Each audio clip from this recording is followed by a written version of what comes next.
Hello दोस्तों, नमस्ते, प्रणाम। हमारे यूट्यूब चैनल में आप सभी का स्वागत है।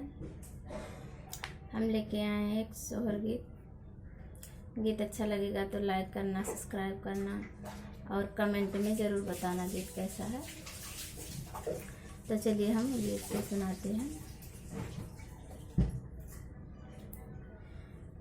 आंगना में बैठे हैं राजा हो तो रानी आया राजा कर रानी आया राजा कर हो मोरे राजा भैया के भाया ले हो रीलावा हो बधुआ लैके जा भाई हो मोरे राजा भैया के भाया ले हो रीलावा हो बधुआ लैके जा भाई हो।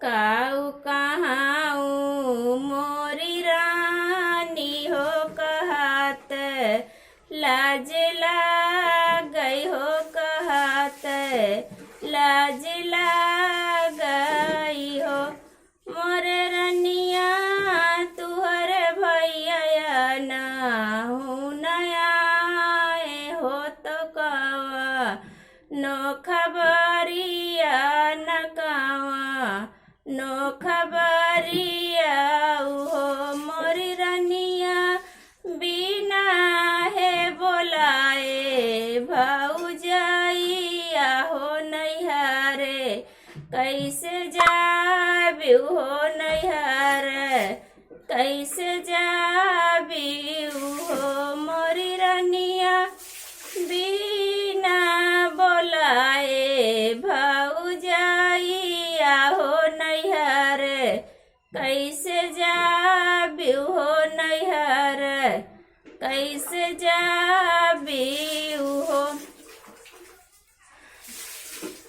एतना बचाना रानी सुन हो तो सुना हो न पावै हो तो सुना हो न पावै हो मोरी रनिया हाथावा में लीही तिला चाउर हो तो सुरु जुमनावै हो तो सुरु जुमनावै हो मोरी रनिया हाथावा में लीही तिला चाउर हो तो सुरु जुमनावै हो तो सुरु जुमनावै हो। सुरजू भेज देता हमारो बिरानावा हो सजना नाही भेजै हो सजना नाही भेजै हो सुरजू भेज देता हमारो बिरानावा हो सजना नाही भेजै हो सजना नाही भेजै हो।